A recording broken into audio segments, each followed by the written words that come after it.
Hi, everyone. This is Michele Graglia. This is Marianne Hogan. Hi, I'm Adrian McDonald. I'm Katie Asmith. Hi, this is Anthony Gasals. Hi, my name is Meg Morgan. Hey, it's Jordan Trove. This is John Ray. This is Ryan Van Duzer, and you are listening to the Gotta Run Racing Podcast. Hey, everyone. Welcome to another Gotta Run Podcast. Hey there. How you doing? I'm all right. We've been celebrating our birthdays this past week, both Libras. And thanks so much for everyone who shouted out and said happy birthday. All three of you. Yeah, all three of you. No, it's a good month to have a birthday. A lot of birthdays in October. There are a lot of birthdays. A lot of good people born in this month. Yeah, so it makes you wonder what happened 9 months earlier. Well, in Canada, it would have been cold. Yeah. All right. And what are we doing this weekend? We're volunteering for a canicross race. Our buddy Sean, who lives in Dufferin County, is a race director of some canicross races. It's called Canadian Canicross Sports. Check it out. And we're going to be in Mansfield, where we host Lost Treasure. It's always fun to see those dogs run around, especially the ones that they are in the backpack. Small little dogs. Oh, yeah. No, dogs of all abilities and sizes are welcome. They have a fun run as well. So if you don't have the proper equipment, then you can participate in the fun run. It is so much fun to see them all having a great time. Yep. We love it. And also looking forward to Javelina coming up. Yeah, we know a few people from Ontario that are heading down to Arizona this year. So we wish them well, and we'll look forward to following them on race weekend. Right, because we both did Javelina 2016 and 2019, right? Yes, we did. Wow. And every year at that time, I have FOMO because I wish it was there. Yeah, because it is a party in the desert. So much fun. And if you're ever thinking of doing a 100-mile for the first time, we do recommend that one. For sure. Or your first 100K. Right. Yeah. And who's on the podcast today? Today we have Leo Vitelli. He is an ultra runner, personal trainer, and run coach based in Toronto, Ontario. He's competed in obstacle course racing and triathlon. Leo transformed his life quite dramatically in his mid-20s, and we're going to ask him all about that and his life before running and what prompted him to make the change. He recently competed in the Divide 200 in Alberta, placing 6th overall for men in a time of 79 hours, 22 minutes and change. And he ran Ontario's Sulphur Springs 100-milers a few times, including this year. And he came in second at Halliburton in 2018. So we've got lots to chat about. Right. And we were there at Sulphur Springs, so we know the mudfest he went through. But I'm looking forward to hearing about his experience at the Divide 200. Absolutely, for sure. So here's Leo coming up. Welcome to the podcast, Leo, and congrats on your recent finish at the Divide last month in Alberta. Thank you. Of course, we'll get into that soon, but before we do, we want to go back to the beginning for you. We've caught some glimpses of your previous life on your Instagram, but for our listeners, can you tell us a little bit what you were doing before you got into running? I guess before I got into fitness at all, I was a professional gamer. So I played Halo professionally. I went around the country. I was sponsored by Pepsi, Amp Energy, and basically that was my job. That's all I did. So we went on tour up and around the country in search of our fourth teammate or member. And it was kind of cool. We started our tour out in Halifax, Nova Scotia, and then we went all the way to Vancouver and then back. We had CBC and Global kind of follow us and do a piece on us. And it was really strange, especially back then, because nowadays you have stuff like Twitch or gamers that kind of take over. It's become a little bit more mainstream and a little bit more popular. But back then, I remember telling my mom, hey, I'm going to be a professional gamer. And it was go to school. No, you shouldn't do that thing. But truthfully, my parents were actually pretty good about it once I kind of laid out and showed them that I was serious about it, that I was going to go after this thing. But my parents, that's cool. You're not in school. Get a job. You're doing this. You're doing that. And yeah, so I went from playing video games professionally, traveling all around and competing at the highest level, I guess, back then.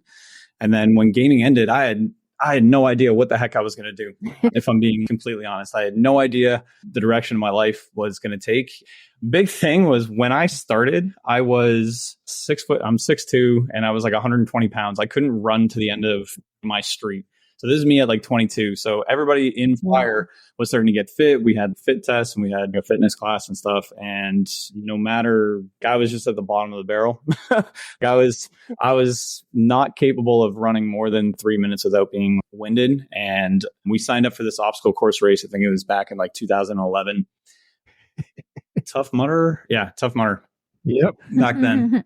And the whole class was supposed to sign up, by the way. The entire class was supposed to sign up, and only 3 of us ended up going. And the 3 of us that ended up going, one was ex-military, and the other guy was a runner. He had run a bunch of marathons, Adrian and Scott. And I ran a kilometer in Tough Mudder before I was winning. Those boys were amazing. They just stayed with me. So fast forward, I didn't like that I wasn't capable of doing it. So the next year I trained, and plus being now finishing school for fire and trying to kind of get into that, I took fitness pretty seriously. I went all in, and I went basically into a Spartan race the next year. So this was the first time I guess I had run a 5K. I trained lifting weights, but I didn't really run, if I'm being completely honest. So I went into Spartan the next year and obstacle course racing, and I did a 5K, went off track, got upset, came back the next day and decided to do it again. Started talking to some more people, and they were like, hey, if you just buy the season pass, you can go to Montreal the next weekend and run the super. I'm like, well, what the heck is the super? Said it was like a 10 to 15K. I was, oh, whatever. If it's like this, I could go do that. So I went there and I did the super, and then talking to more people, making some more friends, not really knowing anybody. So the Beast is next weekend back in Toronto. What the hell is the Beast? Well, that's a 21 to 25K. And back then, Spartan was kind of, it could be 20. It could be 1,000 kilometers. They just, they would just do things to kind of test your mental fortitude. And from that moment on, I finished that and I was like, oh, cool. I got the trifecta. This is awesome. And then someone planted in my head that there was an Ultra Beast. And that was in September. It was the first time that they were going to run that. And it was a standalone course. It was 50 to 60 kilometers, obstacles, and it was up Mount Killington. Well, I had never even been on a mountain. Forget about running a marathon. Forget about now an ultra marathon. I had no idea what I was doing. But this was kind of the time when Instagram was just starting to get, I guess, popular or just starting to kick off. And I had made some Spartan friends online that were kind of in the know because I wasn't back then. And I tried applying to the Ultra Beast because back then it was the first race. So I had tried applying to it, and they're like, show me your resume. I've done the trifecta this year. It's all I've done. Right. And they're like, yeah, no, you shouldn't be in this race. You need some experience. This is a very difficult race. And I was okay, cool. I don't care. So I started messaging people to try to figure out if someone could put me in contact. I wrote this race proposal to, no matter what, I'm going to finish your race and whatever. So I ended up getting in, and I ended up going to Killington, Vermont to run this race. And to say that I made every mistake that somebody could make on a race is such an understatement. Every mistake that you can make in an ultra, this guy did it. The race, I think, ended up having 10% or 5% finisher rate that year. It was something really, really low. They did things to kind of punish you back then. So I started this race. The first thing that they tricked me on, and everybody on, was we showed up to the night before, grab instructions in our bibs, and go put our bin away and where our drop bin would be, because there was only one drop in the entire race. And the first thing I remember getting there, and it was this Google Maps sheet.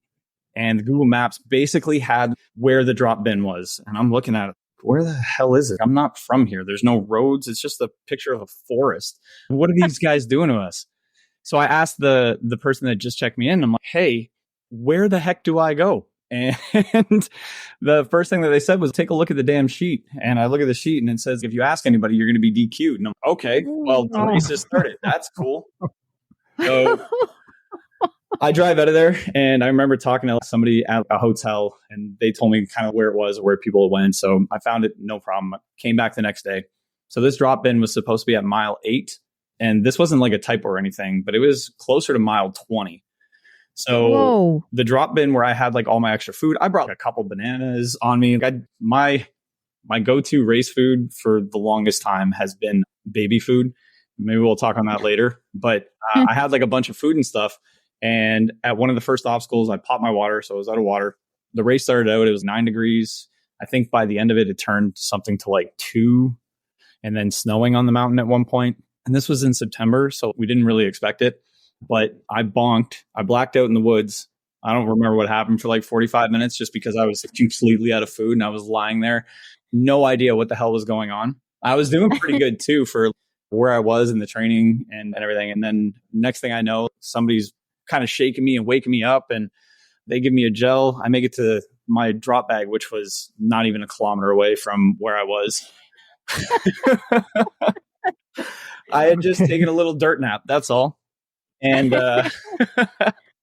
and anyway, long story short, I rested there for a little while and I got the last cutoff by 59 seconds. And then they allowed me to continue. And I think I was dead last coming in that race. And that was my first ultra experience. But you finished. Oh, yeah. We finished. I have that medal probably somewhere around here. But I think I finished that race. I drove myself back to the hotel. I had holes in my feet because I made another mistake. Wear socks. I didn't wear socks in my shoes. So I had holes in my feet and wow. I mean, you name it. I made every mistake that somebody could make, knowing nothing about the sport, nothing about running, nothing about any of it. And I got to the hotel, ordered a pizza, didn't eat the pizza, felt like I fell asleep and the thing was on me. And I remember waking up, or just before going to bed, I was like, that was the dumbest thing I've ever done. I will never do something like that again. But you made all the mistakes that you needed to make to learn for the next time. Yeah, so absolutely. maybe it's a good way to do it. Absolutely. And it's paid off a lot. I've been coaching people for over a decade now. One of the things is any mistake that they think they're going to make. I haven't seen many new ones. I'm telling you, I made a lot of them. So it's been nice helping people with their goals and knowing that I've kind of been there. And yeah, it's been good. Well, we'll get to your coaching in a minute, but I want to go back to your gaming. Yeah, I have a question about that too. Because I read somewhere that gamers, because it's so much mental strength that had to become a gamer, because you're gaming for 4 or 5 hours, and that's pretty much a marathon. Yeah. You're as exhausted as a marathon runner. I read that somewhere. So yeah, then what's your question? It's probably more than 4 hours too, I would think. Well, yeah. What do you play? How long do you game? How long is your gaming? So I would game somewhere between 16 and 18 hours a day. And I did that for 7 years straight. So you already have the mind of an ultra runner. It's already there. You do. 100%. So it's an interesting thing because I've kind of done some reflecting recently on it. A year and a half ago, I was finally fully diagnosed with ADHD. And something about it, it's not so much that I can't focus. It's that I can't really choose what I'm focusing on. So the things that I really love and I really enjoy, it's a hyper focus that is really hard to explain. Where if you and I are, say, me and a neurotypical person, someone who doesn't have ADHD, sits down and we go to do a task, right? And you, say, being the neurotypical, I'm assuming here, but if you didn't have ADHD, you might sit there and go 4, 6, 7 hours, be like, oh my God, I'm so tired, and be completely exhausted and burnt out. And that's it. For me, if it's something that I enjoy doing or something that I'm doing, I don't even notice that time has passed. Something called time blindness. So I've read a couple books recently too of other people that have had similar things. And I've been curious to find out that if that is actually something that's very helpful with it. So like when I ran a backyard ultra I ran Persistence Racing's backyard ultra in August, just about 4 weeks before I went to the Divide. And the way it works, it was every time you finally completed a full lap of the hour, you'd run around this damn pond 4 times. So if you did 25 laps, that was 100 times around this pond. You'd see the same swan sitting in the same corner, all that fun stuff, right? And I was talking to a buddy of mine who we pretty much ran most of it together. And he was, man, it was just a mental slog and it was a grind. And there's times, but I was trying to think, I feel like I just kind of blanked out here and there. Wow. Yeah. There is some mindset to it, but I've kind of been curious about that recently. Yeah. I think we all kind of have to force ourselves to persist on. But yeah, it's just something that I've been curious about. So if I would game, it would be for a long time. And I think because I was so hyper focused and fixated on achieving the thing that friends, family had originally said was impossible, and that's not a thing. You shouldn't chase your dream here. And I was, well, let me show you. Yes. Exactly. And what did you want to ask? I was wondering why you stopped, because I would imagine that it could have been quite fruitful at the time when it was 20 years ago. I would say it was probably a good thing. I'd say looking back, that's a good question. One of the things that ended up happening was the sponsorship ran out and a couple of my teammates decided to go a different direction, make kind of like a team shift. And I ended up going back into a different team at the time. And man, this is a weird story. I'll try not to drag it on too long. I practiced to kind of go back to an event and not make another debut, but practice with another team and then place pro. And we had practiced for like 6 months. Same thing. Those 16-hour days I would work. I think at the time I was working 10 to 12-hour days, and then I'd come home and I wouldn't sleep. I don't remember getting sleep at all. And I remember going back. We were signed up for this event. I drove down to Pennsylvania. So it's late one night and I'm driving all the way down across the border, and we were going to land. So that's when two teams kind of get together and they practice for a day or two before they head off to the event. And I was meeting my buddy at his place. It was 1:00 in the morning and I was driving to Pennsylvania, and I must have been an hour away from his house, and I just stopped my car. I just stopped, and I can't explain it to this day. I just remember thinking, if I go forward, something's off. Something is telling me to not go forward. And yeah, I stopped. I turned my car around. I never played again. Wow, that is major. Yeah, it was weird. It was such a weird gut feeling. I think I've tried to do my best, I think, my entire life to try to listen to those feelings, and just had this reaction. It was, my buddy was cool. We had never fought. There wasn't something hostile between us. There was no good reason.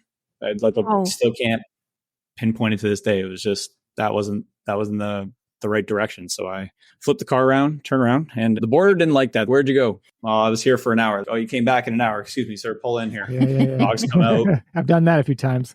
Really? Yeah. Talk about a TSN turning point. Wow. Yeah. That's incredible. Strange, huh? Well, you're very right to listen to your gut feelings, because they rarely steer you wrong. Yeah, I agree. Another thing we have in common, because you mentioned that your first race was an obstacle course with a team, and mine was adventure racing with a team. And I bonged. I learned a lot. Fortunate for me, my teammate was 6'5", 225, and he picked me up over his shoulder and carried me to the finish line. So we have that in common. But that's amazing. Were you ever an active kid growing up? Were you ever into sports? Yeah. So I kind of like stopped playing sports when I started taking the gaming thing serious. I played hockey. I played basketball at pretty much every waking moment. You couldn't see me without a basketball or on rollerblades or biking or doing something. I ran track from cross country from a young age, but I thought I was a terrible runner. So I had this kind of, I was always a short kid in elementary school. So I did high jump, and somehow I actually won at high jump in 8th grade. I got hops, I guess, but I sucked at running. All my friends were really good at running, and I just didn't run. So I just kind of perceived myself as being not a good runner and not a runner. So no physical activity after that. So why running? Why did you choose running now to set your sights on? Yep. I think it was just kind of like a natural progression, kind of like into fitness. Like I just started doing everything. At first, I wanted to get fit. This is a little deep. I don't know how deep you want to go on this one. Well, the world's going to hear this. It's what you want to say. Well, let's back up. So somewhere around that first Tough Mudder and getting fit and doing kind of everything right before I did the trifecta and then my first ultra, I'd say I kind of went through like this little bit of a shift where school ended.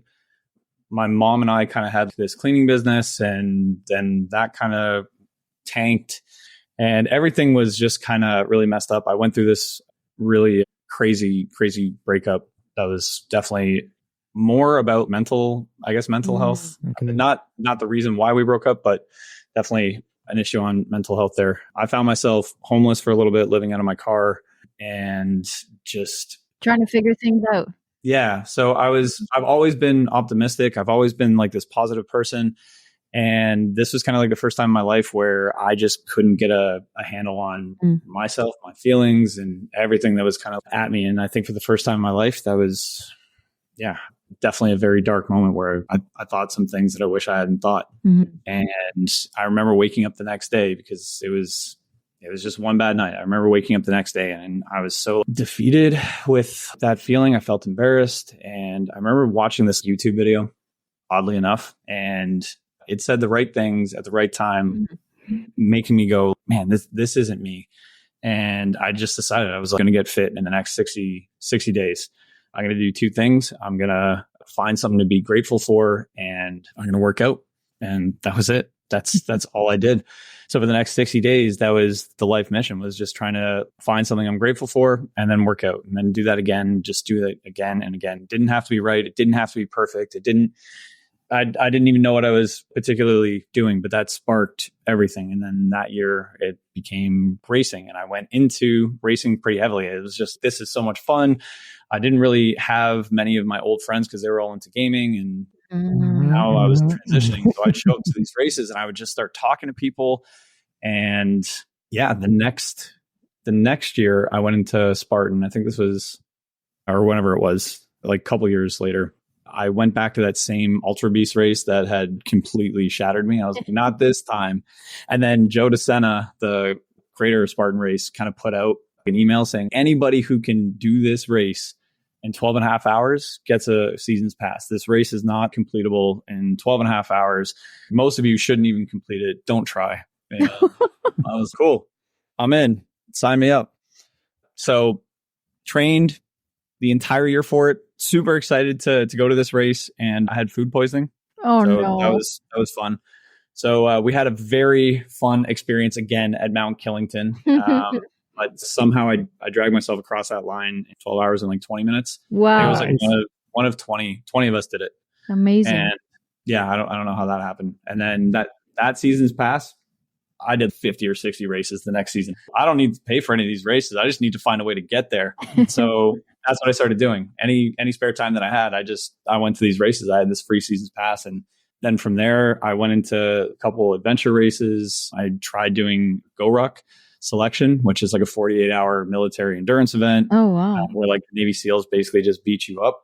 I did just everything that I could kind of test myself with. I just wanted to it wasn't like I was trying to cause pain. I just wanted to see what I was capable of. And I wanted to somehow try to inspire other people to take a chance on themselves, that it's better to try and fail than it is to just sit there and wonder what if. And, I've figured, I had friends and people that were having a hard time getting into fitness. And if I can show people some of the outlandish stuff that I'm doing, maybe they'll go for a 1K run or a 1K walk, or maybe they'll start something, maybe something will catch and they'll get inspired. You have no idea who you inspire in this journey. Never. So let's talk about 2018. Sulphur Springs. Was that your first 100-miler or your first? No, first ultra outside of an obstacle course? Yeah. Was that right? Yeah. Crazy. You went, we know that he is. No, but that was so even to this day, I've never run a marathon, a road marathon. I haven't run any road races for time to nothing. I've done trail, and that's been wonderful. But no, Sulphur Springs was my first 100-miler, and anything where I had run consistently, because every obstacle race or adventure race or any of that stuff, all of them, it was run to something and then stop, then run to something and then stop. Right. So Sulphur Springs in 2018 was my first 100-miler. Yeah. And boy, was that an experience. Oh my goodness. Why Sulphur Spring of all the hundreds out there? Honestly, YouTube again. I was watching a YouTube video, and I watched this guy, Akosh Konya.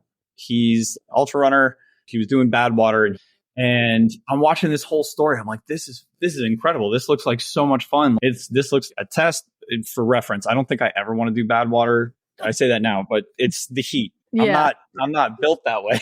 No. So I finished it. Man, I want to sign up for one of these. And I typed in 100 miler, the closest one. And the first thing that I saw was Sulphur Springs. And then I started watching YouTube videos on Sulphur. And I was, all right, that's it. Click, sign up. And 60 days later, I was running Sulphur Springs. Oh my gosh, Leo. Of course. Why not? Well, you finished in 26 and change, which is respectable. So what did you learn from that race?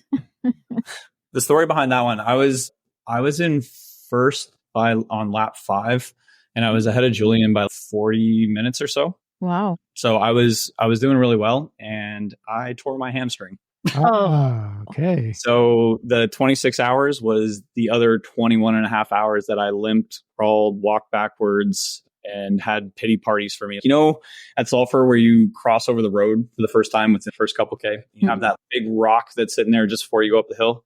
Oh, we sat there for a very long time. It was a big pity party on that one. So that was the first race. And I don't even know how I got through that one. I think I still have a photo of me tying up rucking boots because I had rolled my ankle and I had torn something in the back of my leg. Wow. That's what happened. So then we finished that. And then went to Halliburton after that. Right. I want to talk about Halliburton. Yes. Because in Halliburton, which is a much harder course than Sulphur, but you came second and you took 6 hours off your time at Halliburton. Yeah, which is impressive. Yeah, what happened there? Yeah. Halliburton was really cool. And it's really interesting. So I actually carry those 2 races, the belt buckles, with me wherever I go in my ruck. Sulphur, the reason why I carry that one, I always feel like it's a reminder that you can do hard things, not to quit when it looks impossible. Halliburton was great. I started out that race in 4th, and I sat in 4th place for the entire day. And I had my crew, every single aid station, just go, 3rd place is only a little bit, they're 5 minutes ahead of you. You know, when someone tells you that for like 10 hours straight, you just kind of stop believing it. They're just around the corner. Just around the corner. And I remember running that race and probably around the halfway mark. So Halliburton, I guess for anybody who's listening, goes out for basically a marathon, back for a marathon, and then you repeat it. So it's out and back and an out and back. And on the way out and back, just as I was coming back, I had noticed 1st place, 2nd place, and 3rd place were all pretty close. 1st place was actually, he was cooking. He was running a good race, but I kind of figured first half, it doesn't matter. After Sulphur Springs, I was like, first half of the race means nothing because I was cooking and it didn't matter. So I'm like, we're going to play this a little bit more cautiously and we're going to try to actually race. And I had signed up for Halliburton because I thought it'd be the coolest thing to kind of redeem myself from what happened. And Halliburton was on September 8th, and the 9th of September is my birthday. So I thought it'd be the coolest thing to come across the finish line on my birthday. Nice. So that was kind of like a happy birthday for me. And it was the same thing for the Divide this year. It was on the 10th. So right. It was kind of cool having the athlete dinner then. Anyway, back to Halliburton. Everything that I had learned and messed up on, everything was good. I was just now racing the race. And I think I started pushing probably around that 2nd lap where I was, man, I'm nowhere near these people. And like my crew keeps telling me, you're close. And I made it to 50K left in the race. So what's that? 110 kilometers in. And my crew again goes, 3rd place. He's only 2 minutes ahead of you. He just left. It's starting to get dark. I've got my headlamp. And for Halliburton, you kind of make it out and then back. And it's kind of 10K out to the last one and then 10K back to the aid station where my crew was. So somewhere like 5 kilometers in, I see 3rd place. And I'm like, is this for real right now? No way. So I remember just thinking to myself, I need to make him believe that I am strong right now. I am not strong. I remember us going up a hill and I ran it pretty hard and got into the aid station. The last aid station turns around. It's 800 meters out. And then, or 400 out and then back. And I had already made it back to the aid station. Passing it, they're like, what do you want? they asked me if I wanted a grilled cheese, and I was like, absolutely, that sounds wonderful. So bless them, they're making a grilled cheese. I run out and I start coming back. And as I'm coming back, the grilled cheese is going to be like another minute. It's almost done. And I start seeing third place or fourth place now, I guess, coming. Oh. And I don't want the grilled cheese anymore. I'm out. And I took off and I just started running. This guy, I don't know if he's trying to chase. I don't know if he's trying to place. I didn't even know if I'm always just trying to do my best, but something kind of switched there where I was running and I kept being told that close to third. And I was, man, that would be really cool to be maybe on the podium for my birthday. That'd be pretty cool. So I run the next section as hard as I can. I make it back to the aid station. I get in, I'm kind of thinking, hey, we're on a roll now. My crew didn't say a word about second. I know they're gone. And I was like, you know what? Well, we got like 30 kilometers left. I'm going to run this next 20K section as hard as I can.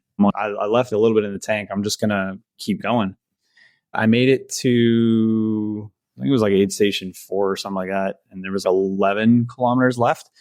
And I remember getting in just feeling so ridiculously tired. Mm-hmm. I just sat down. They came out with some 100-mile soup and my crew walks over and they're like, oh, second place is 5 minutes ahead of you. Oh, no. I was like, no way. I'm like, I don't have anything in the tank right now. And I ended up getting up, not running. I just didn't have it. And I started walking. And then I started, I guess you could call it jogging at this point, or some semblance of the 100-mile shuffle. And then I kind of saw second place and I was like, oh, wow, he's right there. And I took off after him and I ran. And then the last aid station that I came into where my crew was, I was still in second place and they were pretty surprised. I remember having my pack and everything. They're like, what do you want? I was nothing. I just threw my pack at them, fully expecting this guy to just be on my heels. But like, I don't even remember. I don't think he was, but in my head, it sounded so like urgent at the time. And I ran it in and very good. I'd say Halliburton just went well. I was surprised I was even able to go to Halliburton after the injury from Sulphur. So I spent all June and all of June basically healing. Wow. Big congrats. Well done. So what's harder, Spartan Ultra or 100-miler? So that's it depends answer. If you compared 50 miles in a 50-mile section, the Spartan Ultra in Vermont or anywhere where they have pretty big mountains, those get pretty nasty. Yeah. And it's not so much the Spartan, it's more the terrain. The obstacles can get pretty daunting when you're carrying 80 pounds 2 miles up a hill. Kind of silly. They're different and they both have very different mental aspects to them. Right. The 100-mile ultra is very, very different mindset. Your body's going to go through you're going to go through everything. Speaking of 100-milers, you went back to Sulphur this year, which was a complete mud fest. We were there. Oh my God. We were commentating and we just saw the hail that was coming through each lap. Terrible. So did you just look at that as another obstacle race with the mud or? I was kind of right at home with the way it felt with all the mud. So that was definitely good. But man, everybody that did that race went through absolute hell and back. And like I had 3 clients running that race that just, it's not normally like this. Sure. It's actually a really fun race. Well, congrats that you finished Sulphur this year because it was pretty much hell out there and you got a ticket to Western. Will you now put your name in the hat to Western? Absolutely. I can't wait. That was like one of the reasons I ended up signing up again for Sulphur this year. So I thought it'd be kind of cool. I was trying to get to my whole race plan this year because everything was about the divide this year. Like I failed it last year, making it 100 miles there. And then my feet were just destroyed. They were just more destroyed this year, but the mindset was different going into it. So going to the divide was everything. So I was like, okay, we're going to test everything out in Sulphur in May because the divide's in September. Mm-hmm. And Sulphur turned out to be really fun. So I was somewhere within the top 3. I think I was second at some point. We were kind of all interchanging with that mud fest this past year. And I took a really hard fall on lap 3. So somewhere around 60K. And I stress fractured my tibia and I tore my anterior tibial tendon, which made it impossible to, well, I'll go into that. So that happened. I came back and I told my crew, my leg's not okay. Took a hard fall. And I kind of left it at that. I ran the next lap, and then I kept running. But the pain got to a certain point where it just didn't get worse. Like it was already unbearable, and it was what it was. And somewhere around lap 6, whenever my heart rate would go above 120, I would throw up, and there was nothing I could do to stop it. So I couldn't get any food or water down. And I bonked on lap 7, I guess, really hard. I was basically 2 hours every single lap up until lap 7. And then I just couldn't get a hold of food anymore. I would stop and put food in. I would literally, if I went down a hill, my heart rate's stupid, I would throw up. So I came in, I literally sat for an hour with my crew. And yeah, they basically pieced me back together. I remember they're trying to convince me not to go, or are you sure you want to go? Because if you go, maybe you won't be able to go and do the divide. And finished it. I got to the finish line, and literally right after stopping, all the adrenaline left my body. Not only could I not walk, but I was in a boot, unable to walk for another 4 weeks. Wow. Oh, geez. That's tough. All right. So let's get to the divide. You mentioned that you were there last year. You made it halfway. Your feet took you out, which is a common thing in a race in that distance. Feet are difficult. You either can figure out a way to manage it, or it's just always going to happen to you. I'm one of those people it just always happens to. So I understand how you're feeling there. But when did you decide that you were going to go back? As soon as you finish, you're like, that's it. I'm back next year. Oh, yeah. Absolutely. My word to myself was I was going to go and do this thing, and there was nothing that was going to stop me from going and doing it. It was definitely a hard blow out there. I went to the divide. I had crew, I had pacers, I had kind of everything lined up, and well, life just kind of happened. It's a lot to ask people to kind of go out. Hey, that vacation that you have, can you spend it on me and wait on me hand and foot? It's completely selfish. So I went by myself last year, and we don't really have train like that around here. Nope. So knowing what I know, I'd been on enough weird obstacle course races, and Mount Killington is nothing like that. We'll get into what the divide was, but Spartan would always kind of do a really good job of sending you on something that wasn't a trail, or setting you up a 60% incline where you're just on your hands and your knees scrambling. Well, whatever they send me up, I'll be okay. The downs are going to be weird, but the thing that was hard was really not having the time out there. But going into it, fitness felt good. I felt good. I thought I was prepared and ready, and my feet got just beat up. And then out there, I got in my own head. If I look back on it more than anything, my feet were hurt more than anything, but my feet were 10 times, 20 times worse this year than what they were last year. I posted a photo on my Instagram, and my feet are just obliterated. Everybody's hurt, right? It was gross. And I'm sorry if you had to see that. But honestly, I just kind of got in my head being out there alone. I'm like, oh, there's bears. And there's this. And I'm completely just out by myself in the dark. And I thought, well, if I get hurt out there, I'm already hurt. The only way to get me out is someone's got to come get me. And I would leave aid station 6, which was the halfway point, or just about the halfway point, and I'd start walking down this hill, and then, I'd walk back up, and then I don't have it. And I walk back down the hill again, hoping to go after getting a couple more hours of sleep, popping some Tylenol, and same thing happened. I was like, well, and then eventually they just, DNF me. Well, I'm going to keep trying until someone pulls me off the course. And that's what ended up happening. And then, literally I woke up the next morning, and I'm excited to train. Couldn't train. My feet were still a little mangled. The second that lottery opens, I'm signing up. There's no way I'm not finishing this race.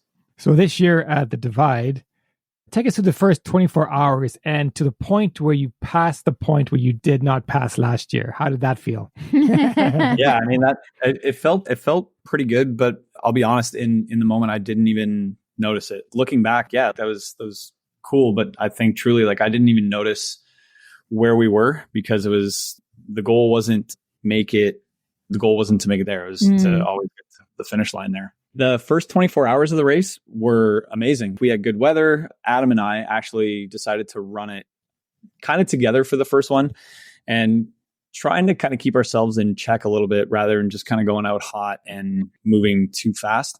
That first section of the divide is by far the hardest 70 kilometers I've ever done in my entire life. So going up Foodney Pass and then over to Whistler and Tabletop Mountain, it is brutal. The first 12K is pretty easy. They lure you into you feeling everything is just going to be fine. And then it's not fine instantly. Beautiful, but not fine. It's kind of like a gradual up. And then once you kind of climb the mountain, then it's just up and down across these ridge lines. And the terrain is very difficult to navigate, especially here. Not really getting the opportunity to run there. And the first 24, Adam and I just stuck together. Just before the race started, my pacer sent me a text and said, he's not coming. Oh, no. Oh, wow. Okay. I entered. Yeah. So I had my crew. Actually, I don't know if you guys can see this here, but If you want to go fast, go alone. If you want to go far, go as a team. You got it. yeah. So I got this as birthday gift, and then my entire crew had this shirt on. And just as we were just about to start the race, it was 7:00 in the morning. I got a text from my good friend Nick, who he had been sick. He said he was coming, and then he just couldn't. He was so ill, and he felt gutted. But for me, man, you have been my ride or die this entire season. We've done a bunch of things. Don't feel bad.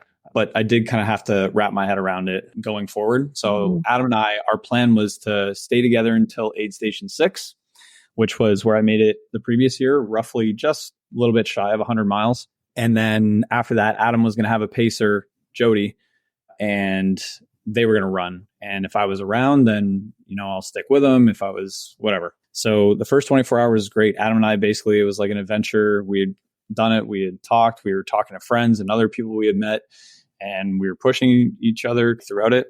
Adam has a full story, and I don't want to devolve too much into it, but his father passed away.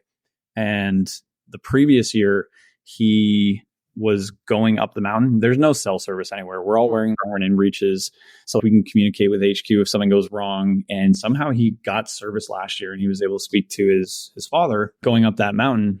And his father passed away this year from cancer. And I guess before he went, he said he wanted to spread his ashes on the mountain. So I was very fortunate to actually be there with him. Sun was setting on Whistler Mountain. This is the spot. So we stopped and we kind of pulled over and did that. And he spread his ashes, and then we continued forward. We got to see our crew. And the first 24 hours is the hardest part of that race.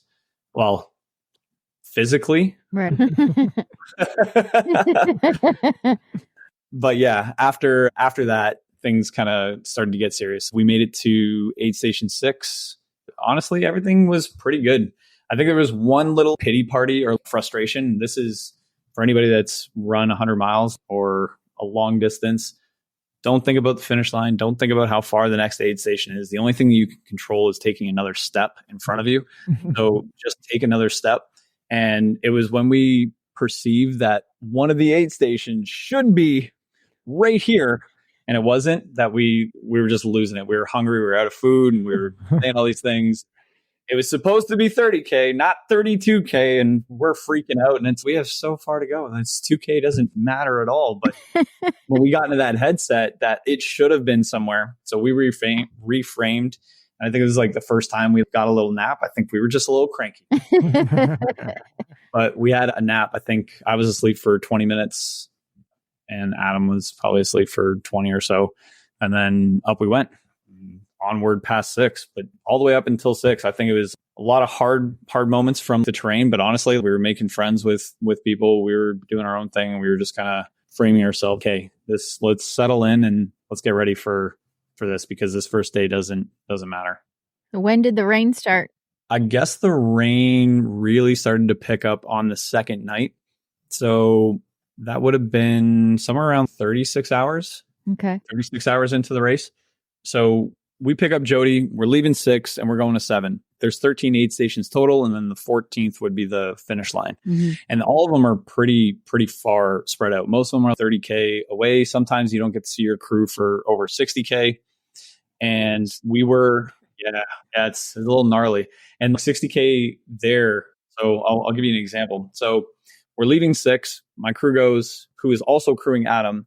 Adam now has a pacer and I'm sticking with him. So we haven't decided really to stay together, but we're kind of it's like, well, we're still moving at the same pace until someone branches off and decides to take off, or someone hits a low and someone goes, then, we'll keep the company. Yeah.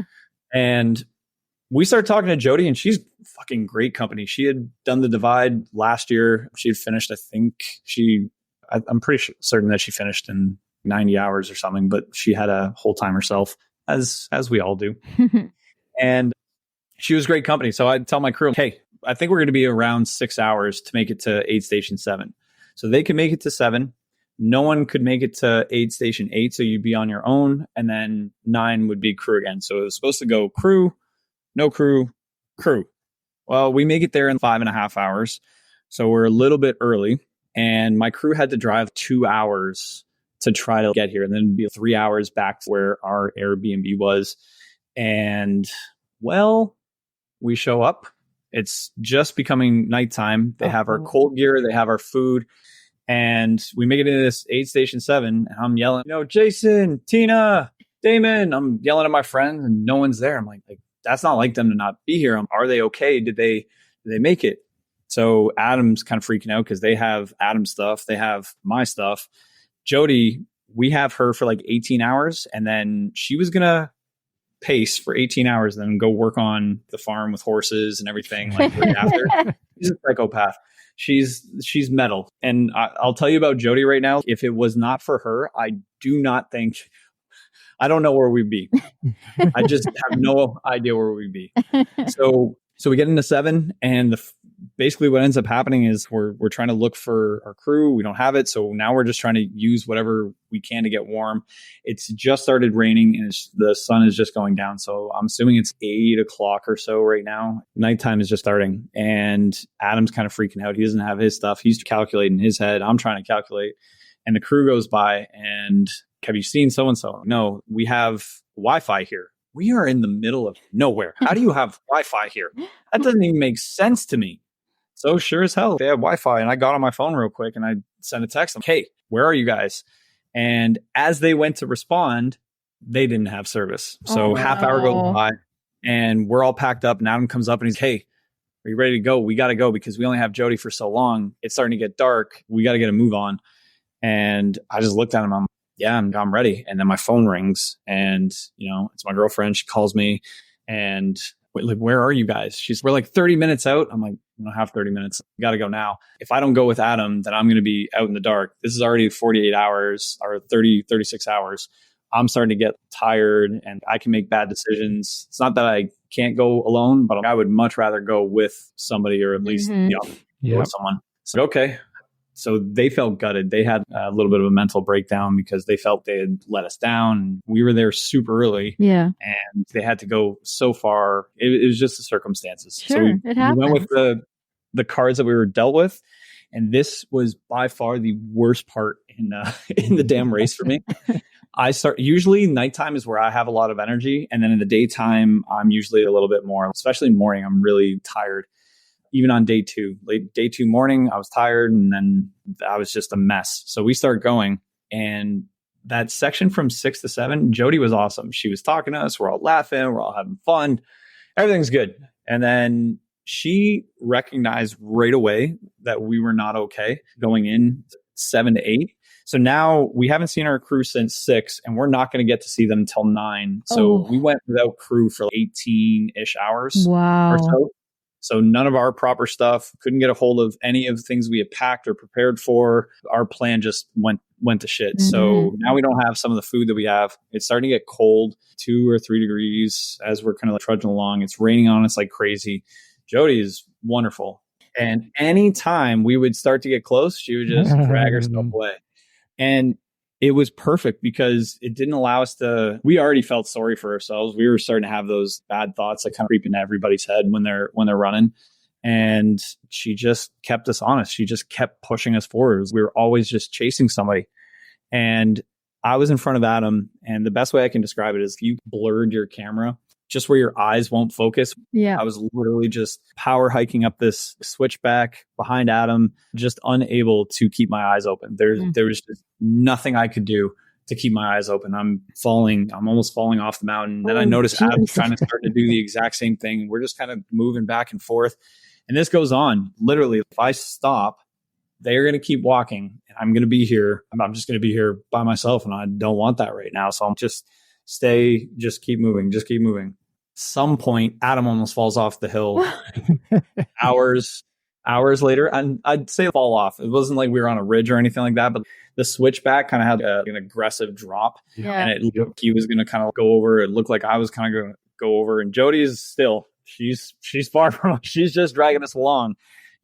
Adam just goes, that's it. We got to stop. I have to shut my eyes. It's not safe. Perfect. That sounds wonderful right now. It's, again, still raining on us. We haven't even made it to aid station 8.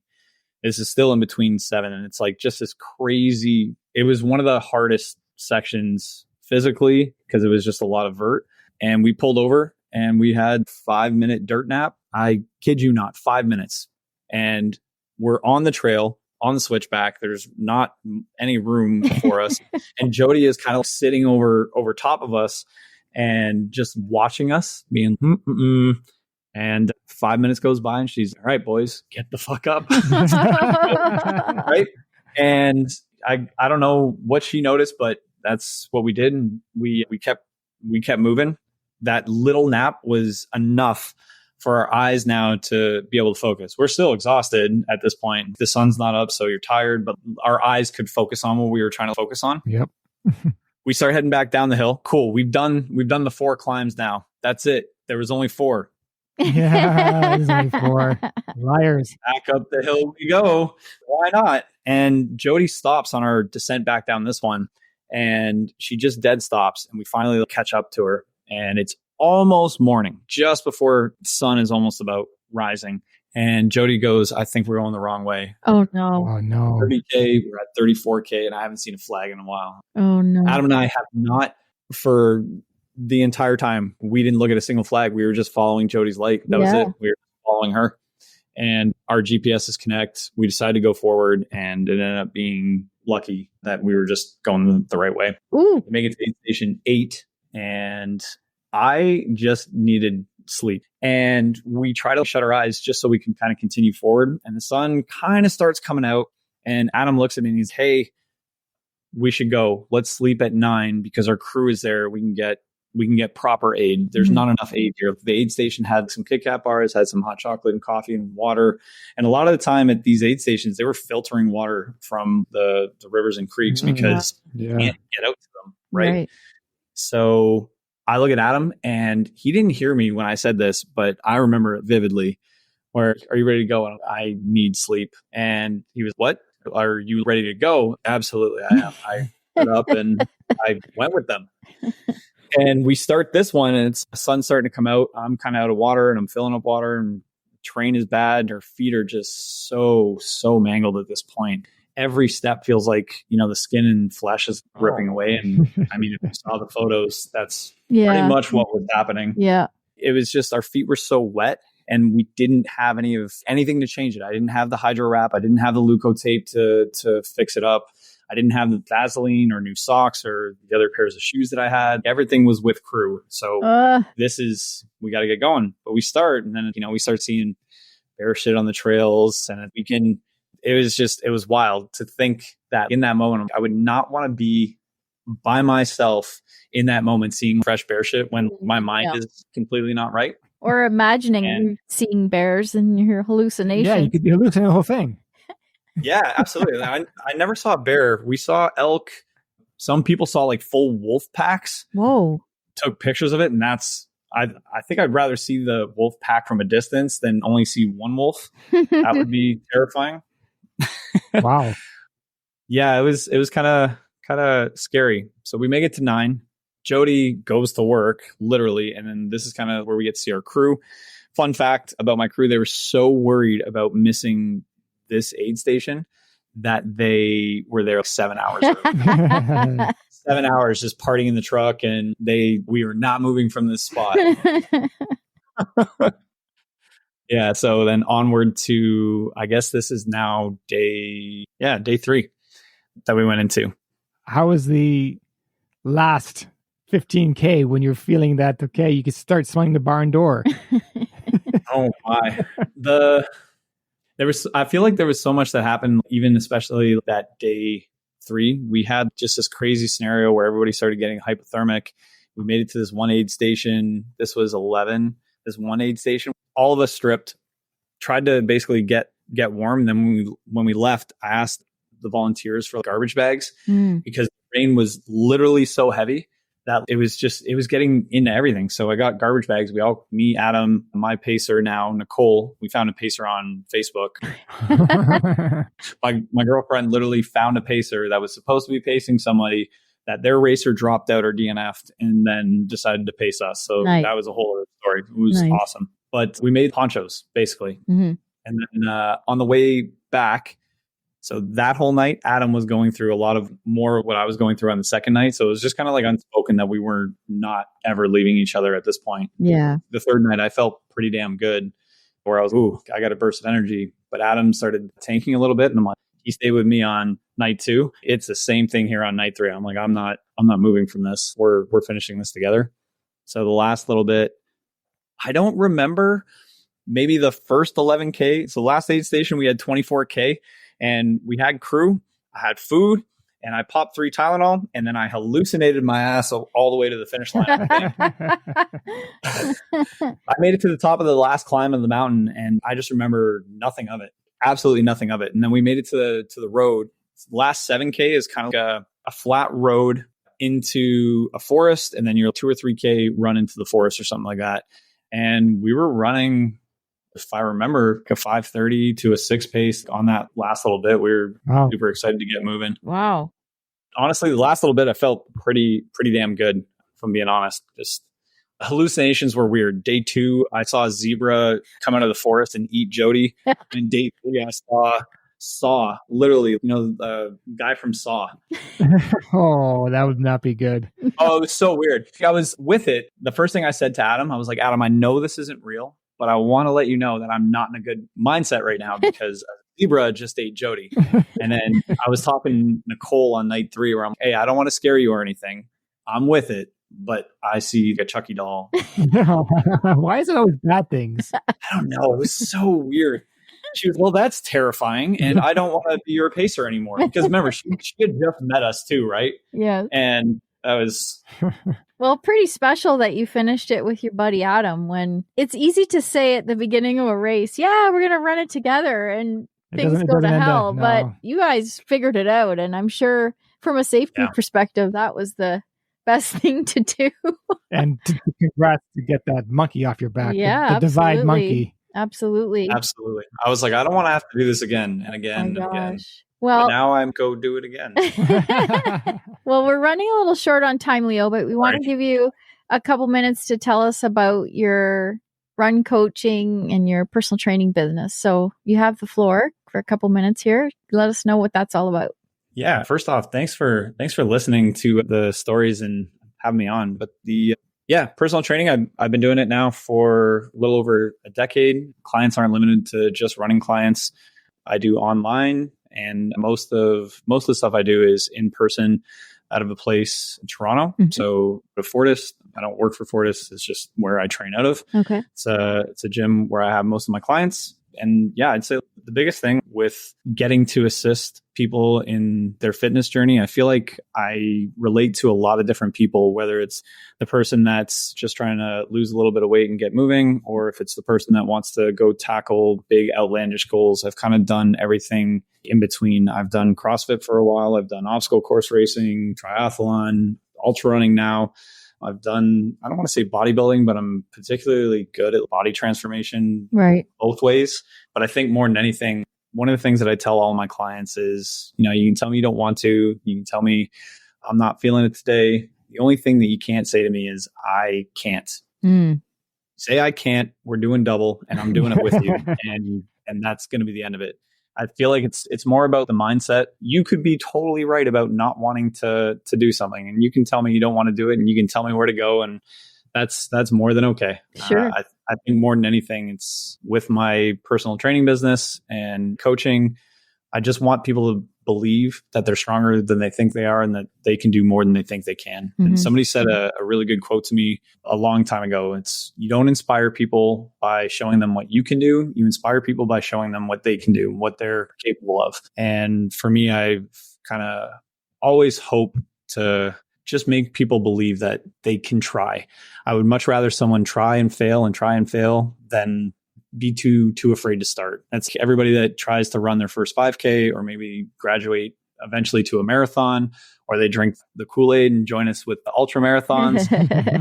It's the same principle. Everybody has those doubts and those fears and, those limiting beliefs about everything in life. And my hope is that when it comes to coaching or training, or if I get the opportunity to connect with somebody, it's just go and try, go fail. I failed at the divide. I've failed at many things over and over and over again. Just try. And where can they find you? They can find me, I guess, on my social is probably the best. My Instagram, just Leo_Vitelli. Yeah, that's probably the best place, in the process of kind of getting a website up and going now. Okay. We'll have the links in our show notes for sure. But I also want to ask you, so now that you've done the divide, and every other ultra you've done was in Canada. Anything outside Canada or in Europe? UTMB has kind of been on the list for me, right? I think it's for everybody. Western States would be amazing. Yeah. Honestly, this year, a big focus for me is going to be backyard ultra. I stopped this year at 35 hours feeling fresh. And I really just want to see how far I can push that. And then hopefully get on the Canadian team and then go to Bigs, throw down there. And then I'm kind of looking for something that's going to push me way out of my comfort zone. I don't know what that is just yet. But when I finished the divide, I kind of looked at the Arizona Monster, the 300 miler there. What about Tour? I was just going to say Tour. Yeah. What about Tour? And we've got somebody that you can talk to about Tour, a Canadian that's won it before. Oh, yeah. Put me in contact. Yeah, for sure. Well, he was on our podcast. You can listen. Galen Reynolds. That's what I'm going to do then. Yeah. Check it out. All right. Exciting stuff. Before we let you go, we have some rapid fire questions. Go for it. Just for fun. Okay. In. All right. Butter tarts with or without raisins? With. Yes. No. And frozen. And frozen. Oh, nice. Now, I know you're very diligent with your diet, but what's your favorite cheat food? Gosh, rapid fire. I guess pizza. Pizza? Okay. No, ice cream. I lied. Yep, absolutely. Oh, okay. Well, then one of the other questions is, what's your favorite ice cream flavor? Let's go with lemon gelato, even though it's not ice cream. And if it's ice cream, probably recently the Haagen-Dazs coffee has been a go-to. Nice. I don't know if I have a favorite, but that's been a go-to lately. Okay. Would you rather be a professional writer, painter, or musician? Ooh, musician. Yeah. Yeah, the rock star. I can see it in you. You could be up 18 hours playing, no problem. Naturally, too, might I add. Are you superstitious? No. No? Okay. Norm? Pick a superpower that you'd like to have. Ooh, Wolverines. Oh, yeah. The healing. Think about the training aspect. Train, immediately get stronger. Yeah. Absolutely. Let's go. That's a new one. No. Well, regeneration was said many times. Oh, was it? Regenerate. Yeah. All right. Yeah, that's fair. That's fair. All right, Leo, thank you so much. It's been a pleasure getting to know you. Long time coming, but we made it. We finally made it. Thank you very much, guys. I really appreciate you guys taking the time to listen to some of the crazy stories and have me on today. Well, you've accomplished a lot in a short period of time, so it's pretty exciting. Yeah, thanks a lot, guys. All right. Take care, Leo. Cheers. Ciao. Bye. And that was Leo Vitelli. Wow. I remember when I was playing a game with my friend in the early 20s, and we wanted to just finish it all, get to every level. And we played for 12 hours straight. Really? The next day, I was sick like a dog. No way. flu-like symptoms, fever, chills. I went to the doctor and he says, "What did you do?" I said, all I did was play this game. He goes, "Oh, that did it." No way. Yep. True story. Wow. I tell you, he has a mental mind as an ultra runner. Yes, absolutely. He's been training years before he became a runner. And what about his tenacity? The guy had a what? A stress fracture and a ruptured tendon. And keeps going. That's nuts. Hey, if you keep going in the forward motion, as long as you're not going side to side. Well, it doesn't seem like it actually made it worse. No, So, he got it done. He got it done. So he gritted through the pain and got it done. I would like to see him at Western States because he's done only Canadian ultras. So to venture out, that'd be fun. For sure. And we can't wait to see what he says next. And if you're enjoying our podcast, we'd love it if you'd give us a rating, review, wherever you're listening to us on. Please give us a like. It really does mean a lot. And you know it does when the top podcasters are asking you to do that. Like the guys on Smartlist, if they still want you to rate and review, it makes it different. That does tell you something. Doesn't it though? So please just take a second and give us those 5 stars. All right. Until next time. Cheers.